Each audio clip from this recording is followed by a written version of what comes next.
السلام عليكم ورحمة الله وبركاته. طلابنا حبايبنا في كل مكان، طلاب تالتة اعدادي، عاملين ايه؟ يا رب تكونوا بخير وصحة وسعادة وافضل حال يا رب. واهلا وسهلا بيك يا بطل في بداية الدرس الثالث، يعني بص بداية ونهاية الدرس الثالث في حصة واحدة ان شاء الله. شرحنا لك في الوحدة الثانية دي الدرس الاول برضو شرحناه في حصة واحدة، والدرس الثاني شرحناه في حصة واحدة، وادي الدرس الثالث هنخلصه لك هو كمان في حصة، نكون احنا كده لخصنا لك وشرحنا لك وفرمنا لك الوحدة الثانية كاملة باذن الله. هيبقى فاضل لك كده في منهجك بس وحدتين، الوحدة الثالثة اللي بتتكلم عن الوراثة، والوحدة الأخيرة وهي الوحدة الرابعة واللي بتتكلم عن حاجة اسمها الهرمونات. فتعالى كده ركز معايا في الدرس ده. الدرس ده بقى ميزته، حتى انا ما شرحتوش على السبورة ليه؟ الدرس ده ميزته او يعني ما اعرفش ميزة ولا عيب، ان هو فيه كلام كتير رغي كتير على الفاضي، بس انا ان شاء الله الخصه لك وان شاء الله يكون درس ممتع ويكون درس حلو. تعالى كده نقول بسم الله الرحمن الرحيم. قال لك الدرس الثالث اسمه النشاط الاشعاعي والطاقة النووية. سيبك من الاسم خالص، الاسم ملوش اي ملوش اي لازمة بالنسبة لك. تعالى كده ركز معايا. قال لك دلوقتي احنا كنا واخدين ان الماده بتتكون من ذرات، صح ولا لا؟ وقال لك دلوقتي ان الذره دي عباره عن ايه؟ قال لك الذره عباره عن نواه بيلف حواليها الكترونات، عارفين كل الكلام ده. جوه النواه، تعالى ادخل لي جوه النواه. جوه النواه بيكون في حاجه اسمها بروتونات موجبه الشحنه، صح ولا لا؟ وبيكون في حاجه اسمها نيوترونات متعادله الشحنه. ركز معايا واحده واحده وهتفهم انا كل ده بقوله لك ليه. قال لك دلوقتي البروتونات الموجبه اللي جوه دي مش كلهم بيكونوا نفس الشحنه؟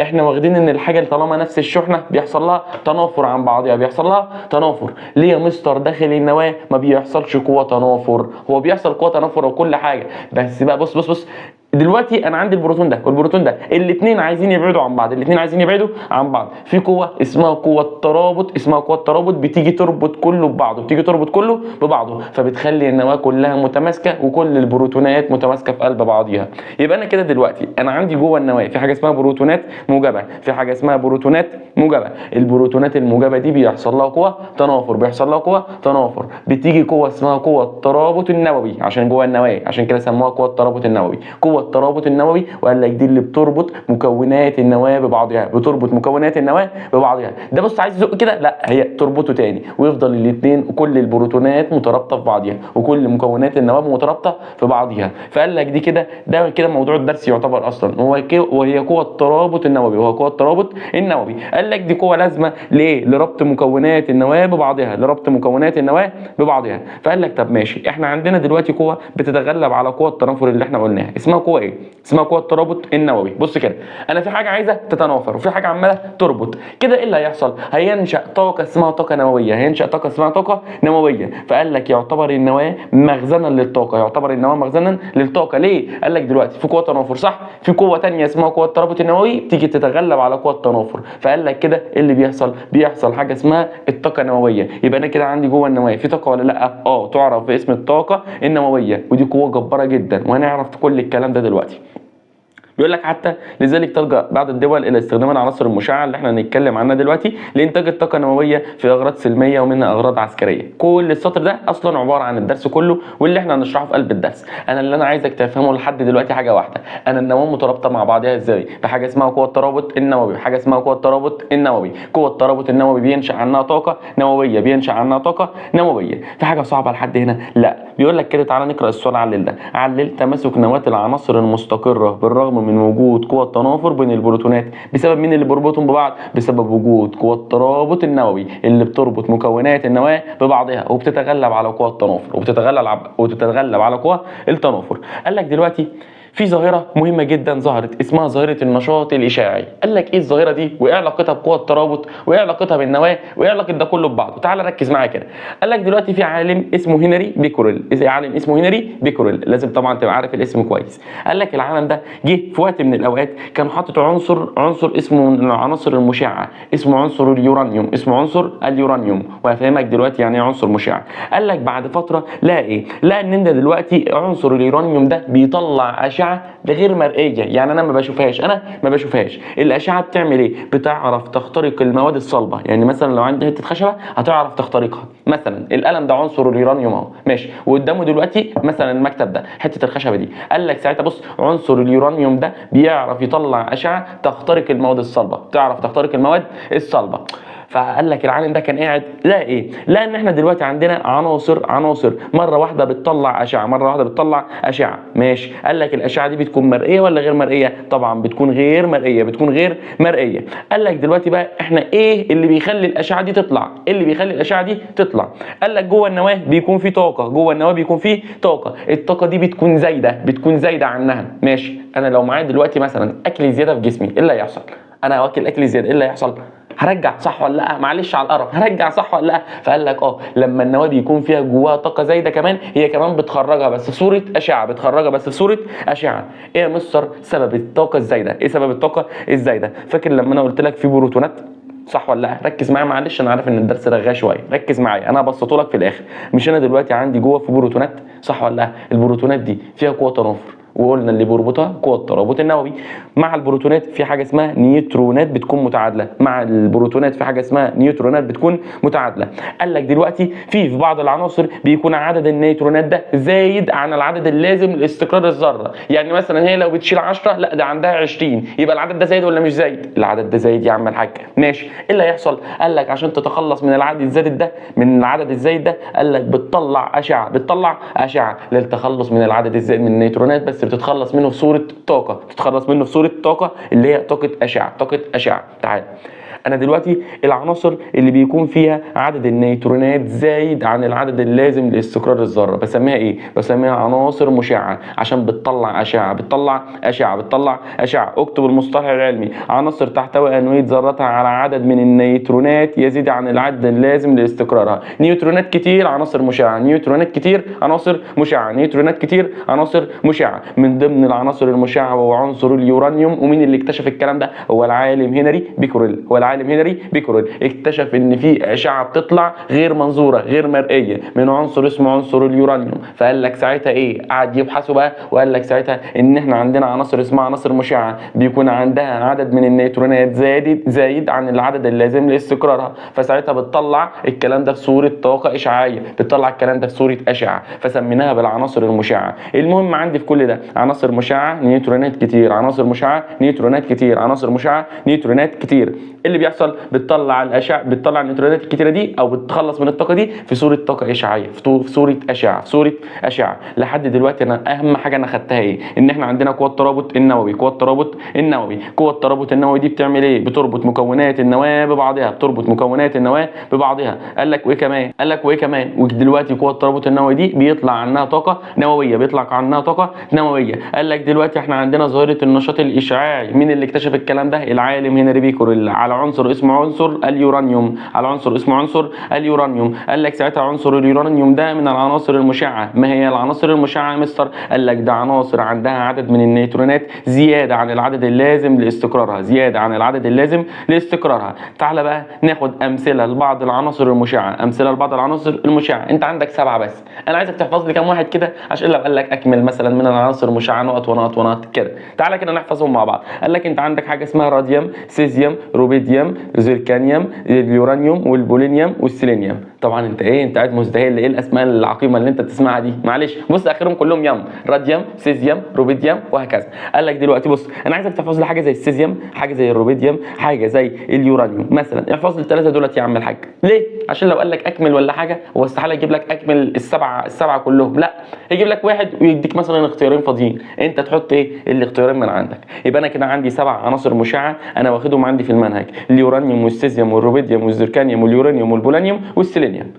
احفظهم بقى، ما تبصليش، احفظهم ما تتنحش. يبقى انا كده عندي العناصر المشعه. علل: يعتبر عنصر الراديوم من العناصر المشعه لان يوجد في نواه ذرته عدد زائد عن عدد النيوترونات، عدد زياده من عدد النيوترونات، زياده عن العدد اللازم لاستقرارها، لوجود عدد من النيوترونات زياده عن العدد اللازم لاستقرار العنصر ده. ماشي، بص كده السؤال اهو، اي سؤال علل يقول لك هو العنصر ده عنصر مشع ليه؟ يجيب لك عنصر اصلا انت ما تعرفوش ويقول لك هو عنصر مشع ليه؟ هتقول له بسبب زياده عدد النيوترونات. عناصر مشعه مشعه نيوترونات كتير، عناصر مشعه نيوترونات كتير، عناصر مشعه نيوترونات كتير. فساعتها بتطلع الايه الكلام ده في صوره اشعه، بتطلع الكلام ده في صوره اشعه. قال لك بص بقى، الاشعه اللي بتطلع ليها 3 اسماء: اشعه الفا وبيتا وجاما، الفا وبيتا وجاما. يبقى الاشعه غير المرئيه، اكمل الاشعه الغير مرئيه اللي انا ما بشوفهاش اللي بتطلع من العناصر المشعه اسمها ايه؟ اسمها اشعه الفا وبيتا وجاما، الفا وبيتا وجاما. وقال لك للتخلص من الطاقه الزايده دي اللي بيحصل، قال لك بتطلع الكلام ده في صوره اشعه، بتطلع الكلام ده في صوره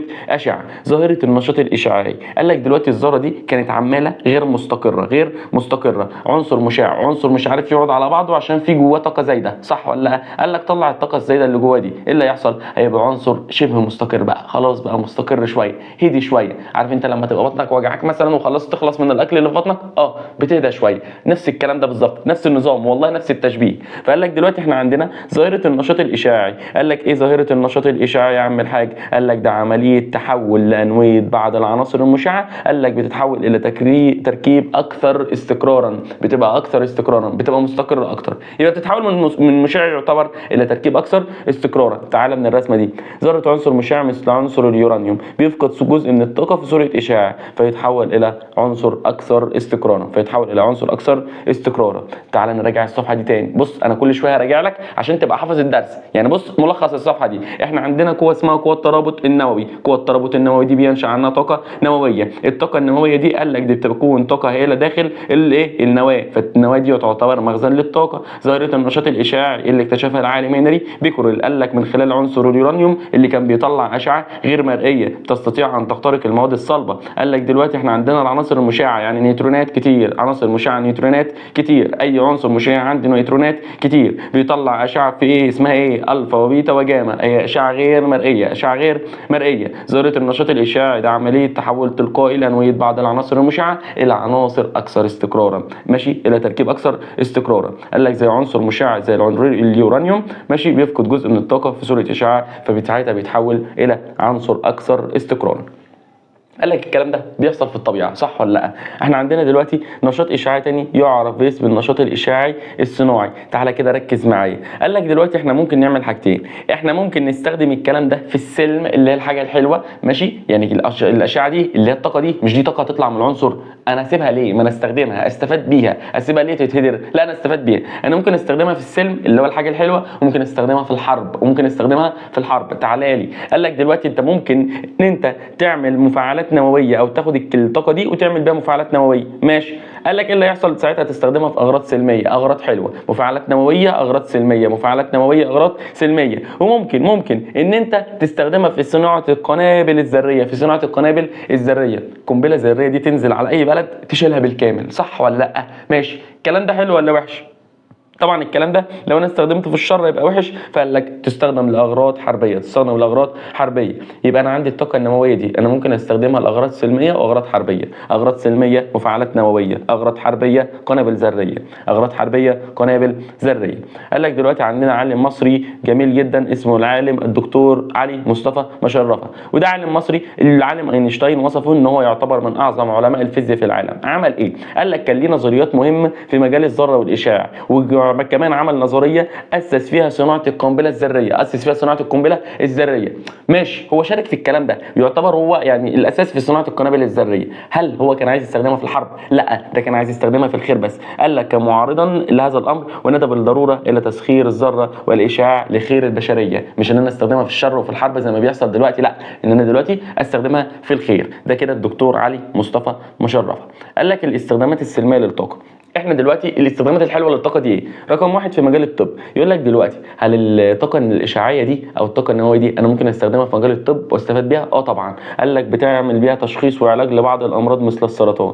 في مجال الزراعه بتقضي على الافات الزراعيه وتحسن سلالات بعض النباتات. قال لك في مجال الصناعه بتحول الرمل مثلا الى شرائح السيليكون عشان ان انت تستخدمه في اجهزه الكمبيوتر، كل ده عن طريق الطاقه الاشعاعيه. الكشف عن عيوب المنتجات الصناعيه، مجالات توليد الكهرباء. قال لك دلوقتي احنا ممكن ناخد الحراره الناتجه من الطاقه النوويه نشغل بيها بعض المحركات، نولد بيها كهرباء، نسخن بيها ميه حتى الغليان، ولما تغلي بيطلع منها بخار ميه، ناخد بخار الميه ده اللي عامل زي الهواء اللي يعمل ايه؟ نحرك بيه التوربينات عشان نولد كهرباء، صح ولا لا؟ كل ده يعتبر استخدامات سلميه لايه؟ للطاقه الاشعاعيه. قال لك في مجال استكشاف الفضاء كوقود بنستخدمها كوقود للصواريخ الفضاء، الصاروخ اللي بيطلع للفضاء ده بنحط فيه يعتبر الوقود بتاعي اللي هي الطاقه بتاعه العناصر المشعه دي، الطاقه دي عاليه جدا فتعرف انها تدفعه بره الارض وتدفعه بره الفضاء يعني، وتطلع بره الفضاء يعني بيطلع عند الفضاء مش بره الفضاء. قال لك دلوقتي في مجال التنقيب بنستخدمه في مجال الكشف عن البترول والمياه الجوفيه. لحد دلوقتي الدرس ماشي سهل وجميل وزي الفل، وهيكمل برضو جميل وزي الفل. قال لك دلوقتي احنا عندنا هل الاشعه دي بتكون ضاره على الكائن الحي؟ طبعا طبعا طبعا طبعا، بقول لك ده بتخترق المواد الصلبه، هتكون ضاره على الكائن الحي ولا لا؟ هتكون طبعا ضاره على الكائن الحي. فقال لك دلوقتي زياده نسبه الاشعاع عن حده، عن الحد الاقصى اللي انا مسموح لي بيه، ساعتها بيعمل لي اضرار، ساعتها بيعمل لي اضرار واضرار كبيره جدا هنشوفها دلوقتي.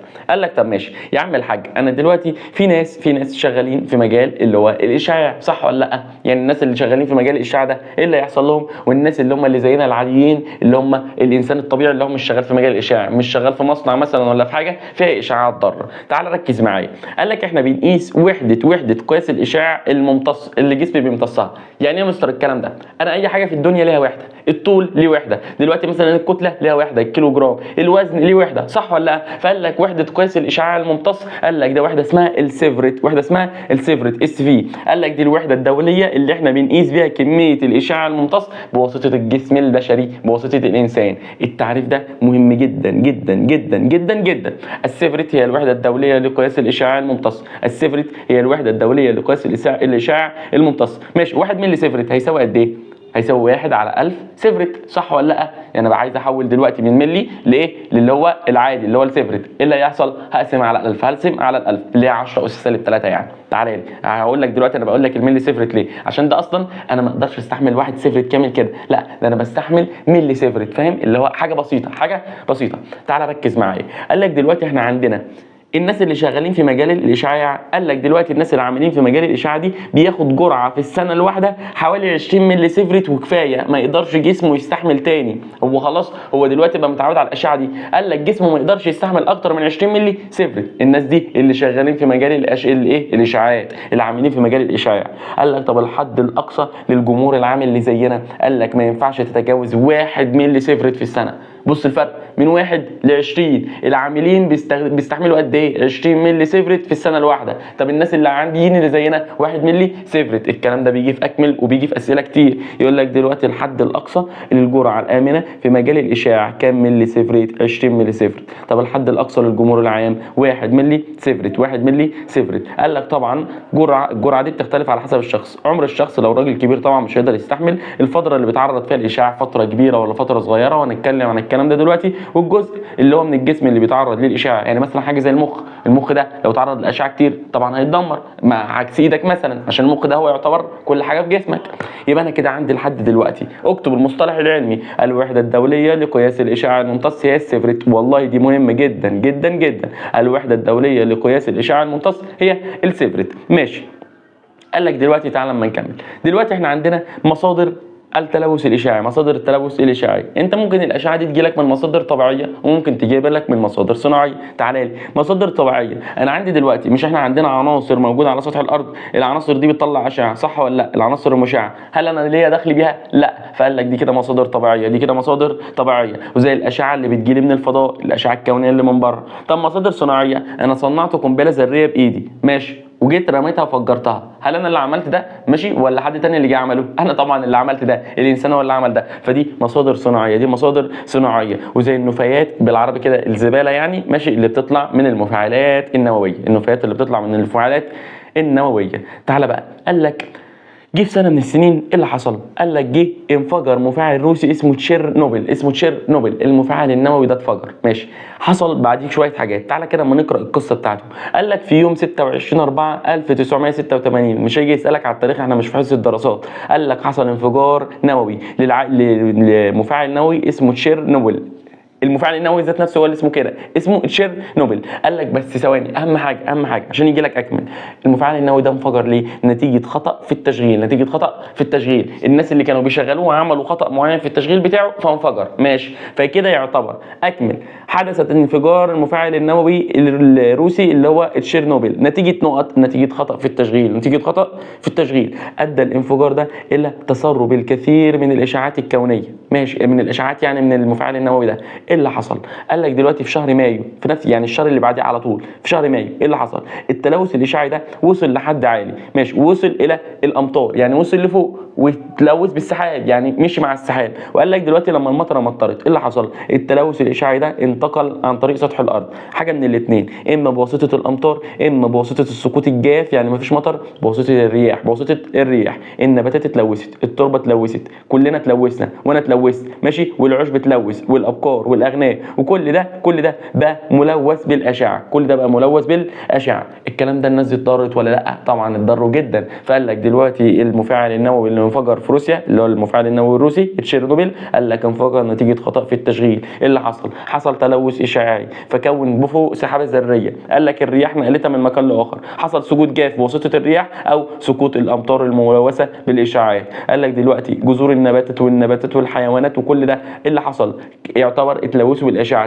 بالاشعه. انا لما اجي اكل النبات ده بقى مشع، صح؟ بقى في عناصر، بقى في اللي هو اشعاعات ضاره. يعني انا لما اكلته اتضريت ولا لا؟ طبعا هتضر. فقال لك كل ده في الاخر نتج على ضرر الانسان. علل قد يحدث تلوث اشعاعي في مناطق لم يحدث بها انفجار نووي. ليه؟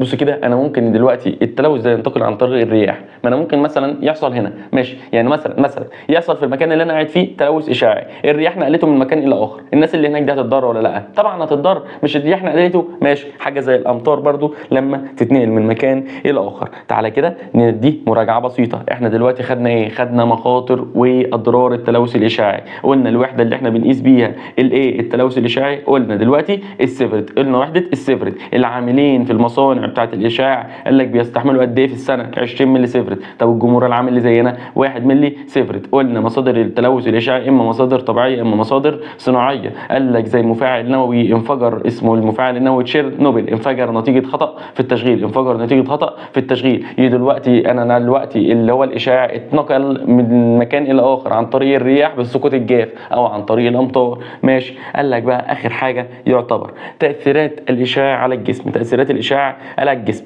انا دلوقتي عمال اقول ان انا دلوقتي لو خدت اشعه كتير انا هتلوث، صح ولا لا؟ هتلوث بالاشعاعات. ايه اللي هيحصل لي لما يجي لي اشعاعات كتيره؟ تعالى بقى اما نشوف. قال لك انت قدامك حلين، اما ان انت تاخد جرعه اشعاعيه كبيره في فتره زمنيه قصيره، طبعا انت هتتدمر ساعتها. يعني دلوقتي انا خدت جرعه اشعاعيه كبيره، اشعاع كتير جدا بس في فتره زمنيه صغيره، في يوم ولا 2 ولا اسبوع مثلا، فتره زمنيه صغيره جدا. طب تعالى لي، ايه اللي هيحصل؟ عد بقى معايا يا معلم. هيحصل لك تدمير في النخاع العظام، واول ما يتاثر بالاشعاع ده اول حاجه تتاثر تدمير النخاع العظام، العظم بتاعي هيتدمر، تدمير الطحال، تدمير الجهاز العصبي المركزي، تدمير الجهاز الهضمي.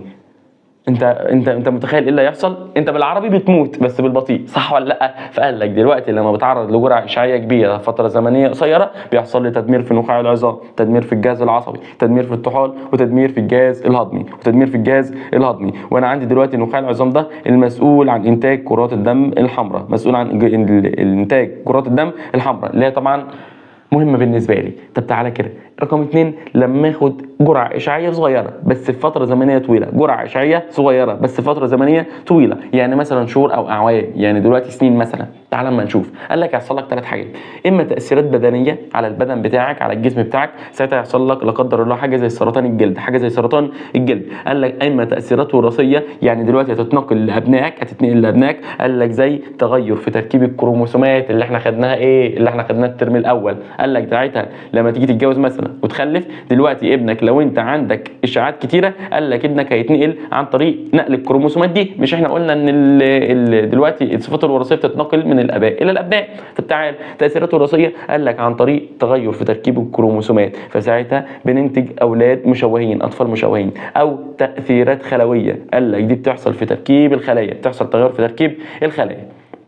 انا دلوقتي لما اتعرض لجرعه عائله من الاشعاع، ايه اللي هيحصل؟ كل الخلايا بتاعتي تتدمر. بالعربي انا بموت بس بالبطيء. فاحنا كده دلوقتي السؤال ده بيجي ازاي؟ يعني الحته دي، الحته الرغي دي كلها كده السؤال فيها بيجي ازاي؟ يقول لك دلوقتي عند التعرض لجرعه اشعاعيه كبيره في فتره زمنيه قصيره، ايه اللي هيحصل للانسان؟ قال لك ساعتها تدمير النخاع، تدمير الطحال، تدمير الجهاز العصبي، تدمير الجهاز الهضمي، ونخاع العظام ده هو المسؤول عن انتاج كرات الدم الحمراء. طب دلوقتي لو انا خدت جرعه اشعاعيه صغيره بس الفتره زمنيه كبيره، هيحصل لي تاثيرات بدنيه، انا عندي هيحصل لي ممكن حاجه زي سرطان الجلد. قال لك تاثيرات وراثيه، يعني من جيل لاخر زي الكروموسومات تتغير. قال لك طب دلوقتي تاثيرات خلويه زي تغير في تركيب الخلايا، تغير في تركيب الخلايا. اسالك سؤال بقى، انا لو قلت لك الطرق بتاعه الوقايه ان انا ما اتلوث تلوث اشعاعي اعمل ايه؟ هتقول لي بقى طبعا تلبس حاجات قفازات وملابس خاصه بالاشعاع اللي هو يعني مضاده للاشعاع. بص كده تعال اما نقرا. قال لك ارتداء المتعاملين مع المواد المشعه في المعامل والمستشفيات القفازات والملابس الوقائيه، حتى تلاقي مثلا بتوع المستشفيات معظمهم لابسين ملابس خاصه، اللي هم بتوع الاشعه لابسين ملابس خاصه. قال لك للوقايه من الاشعاع، وضع قوانين خاصه تلزم المحطات النوويه بتبريد المياه الساخنه قبل القائها في البحار والمحيطات. ليه؟ انا دلوقتي المفاعلات النوويه دي المحطات النوويه، لو انا رميت الميه السخنه دي في البحر، اولا فيها اشعه، ثانيا سخنه، هتموت الكائنات البحريه، الاسماك واللي عايشه في البحر. كده انا ضريت البيئه ولا لا؟ طبعا ضريت البيئه. قال لك دلوقتي بقى بص، النفايات ذات الاشعاعات الضعيفه والمتوسطه هندفنها في باطن الارض، بس مش في الباطن قوي، محاطه بالاسمنت والصخور. يعني على ايه؟ على الارض يعتبر، بس ايه هندفنها بس على الارض. تعال بقى، طب لو اشعاعات قويه، نفايات ذات اشعاعات قويه، بندفنها على اعماق اكتر في باطن الارض، يعني بنحفر اكتر ندفنها على اعماق اكبر، طبعا عشان انا ما اتاثرش بيها ولا حاجه تتاثر بيها. قال لك دلوقتي انت لازم لما تيجي تدفن النفايات تدفنها عن اماكن بعيده عن المياه الجوفيه، تدفنها عن اماكن بعيده عن المياه الجوفيه. ليه؟ عشان ما عرضش المياه للتلوث، وكمان تدفنها عن اماكن مستقره ما فيهاش زلازل. ليه يا عم الحاج؟ تعال، انت لو حصل زلزال ايه اللي هيحصل؟ الزلزال ده هينقل لك التلوث الاشعاعي النفايات دي من مكان الى اخر، فساعتها الاشعاعات دي تطلع تاني وتضرني تاني. كده كل سنه وانت طيب، الحمد لله نكون خلصنا الوحده الثانيه، مش الدرس الثالث بس، خلصنا الوحده الثانيه. تعالى كده اما نراجع لك كل ده. قال لك دلوقتي نقول بسم الله الرحمن الرحيم، ملخص الدرس الثالث من الوحده الثانيه، النشاط الاشعاعي والطاقه النوويه. قال لك رقم واحد، احنا خدنا اول حاجه ان جوه النواه في حاجه اسمها بروتونات موجبه، فيها قوه تنافر من اللي بيربطها ببعضها، قوه الترابط النووي، وهي المسؤوله عن ربط مكونات النواه ببعضها. ظاهره النشاط الاشعاعي اللي اكتشفها العالم هنري بيكوريل على عنصر اسمه عنصر اليورانيوم، بيطلع اشعه غير مرئيه، عنصر اليورانيوم ده من العناصر المشعه. وقال لك عنصر مشع يعني نيوترونات كتير، لما بيبقى عنده نيوترونات كتير بيطلع اشعه اسمها اشعه الفا وبيتا وجاما عشان يتخلص من الطاقه الزايده. قال لك ظاهره النشاط الاشعاعي ايه تعريفها؟ عمليه تحول تلقائي. ايه اللي بيحصل؟ عنصر مشع بيتحول الى عنصر اكثر استقرارا. انا ممكن استخدم الطاقه النوويه دي في اغراض سلميه لما اصنع مفاعلات نوويه، او في اغراض حربيه زي ما اصنع قنابل ذريه. قال لك دلوقتي الدكتور علي مصطفى مشرفه، قال لك الدكتور ده يعتبر هو اللي انشا او حط الاساس بتاع نظريه صناعه القنابل الذريه، بس كان عايز يستخدمها في الخير. بعد كده خدنا شويه استخدامات سلميه للطاقه، ان احنا ممكن نستخدمها في مجال الطب والصناعه والزراعه، ماشي، وتوليد الكهرباء واستكشاف الفضاء ومجال التنقيب عن البترول. قال لك دلوقتي احنا عندنا الناس اللي بيتلوثوا بالاشعاع، ايه الوحده اللي احنا بنقيس بيها الاشعاع الممتص بواسطه الجسم البشري؟ هي وحده السيفرت، وهي الوحده الدوليه لقياس الاشعاع الممتص، والتعريف ده مهم جدا. قال لك الناس اللي عاملين في المصانع بتاعه الاشعاع الجرعه بتاعتهم قد ايه في السنه؟ الجرعه بتاعتهم حوالي 20 مللي سيفرت. طب دلوقتي الناس اللي هم الجماهير العاديه اللي زينا اللي جرعتهم مش اكتر من 1 مللي سيفرت، مش اكتر من 1 مللي سيفرت. وطبعا الجرعه بتختلف من شخص للتاني على حسب عمره، على حسب هو بيستحمل قد ايه، وهكذا. قال لك احنا عندنا التلوث الاشعاعي ليه مصادر طبيعيه وليه مصادر صناعيه. قال لك دلوقتي من ضمن المفاعلات النوويه اللي انفجرت هو المفاعل النووي تشيرنوبل، انفجر نتيجه خطا في التشغيل. طبعا كون سحابه ذريه نتيجه اللي هو الاشعاعات بتاعته، وساعتها الاشعاعات دي اللي حصل اتنقلت بواسطه السقوط الجاف، بواسطه الرياح، او بواسطه الامطار، او بواسطه سقوط الامطار. تاثيرات الاشعاع على الجسم، اما ان انا خدت جرعه اشعاعيه كبيره في فتره زمنيه قصيره، او العكس. تعالى، جرعه اشعاعيه كبيره في فتره زمنيه قصيره زي تدمير النخاع، تدمير الطحال، اللي هيحصل كمان تدمير الجهاز العصبي، وكمان تدمير الجهاز الهضمي. قال لك طب لو خدت جرعه اشعاعيه صغيره فتره زمنيه طويله، اللي هيحصل تاثيرات بدنيه، هيجي لي حاجه زي سرطان الجلد. قال لك طب تاثيرات وراثيه، هيحصل تغير في تركيب الكروموسومات، او تاثيرات خلويه، هيحصل تغير في تركيب الخلايا. بعد كده قلنا طرق الوقايه من التلوث الاشعاعي. قال لك ان احنا نرتدي الملابس والقفازات الوقايه من الاشعاع. قال لك نحط بنحط قوانين خاصه ان احنا ما نرميش الميه السخنه في قلب المحار والمحيطات بتاعه المحطات النوويه. امال نعمل ايه؟ نبردها الاول عشان الكائنات البحريه ما تتضرش. قال لك دلوقتي النفايات ذات الاشعاعات الضعيفه والمتوسطه هندفنها مع الصخور والاسمنت. قال لك طب النفايات اللي هي ذات الاشعاعات القويه هندفنها على بعد اعمق من بطن الارض، يعني على عمق كبير من بطن الارض. قال لك طب دلوقتي النفايات لازم ندفنها بعيد عن اماكن المياه الجوفيه. ليه؟ عشان ما تضرش المياه الجوفيه دي ما تتلوث، وكمان ندفنها عن بعيد عن الزلازل عشان ما تنتشرش النفايات الذريه دي في اي مكان اخر، او ما تنتشرش النفايات الاشعاعيه دي في اي مكان اخر. كده اكون خلصت لك الدرس الثالث، لخصته لك وعملت لك فيه كل حاجه. كده الحمد لله نكون انهينا الوحده الثانيه. ان شاء الله استناني ابدا لك في الوحده الثالثه. هي وحده تقيله حبتين، يعني هو درس واحد بس، درس درس يعني هتشوفوا ان شاء الله، وان شاء الله يكون سهل. يلا نشوفكم دايما على خير، والسلام عليكم ورحمه الله وبركاته.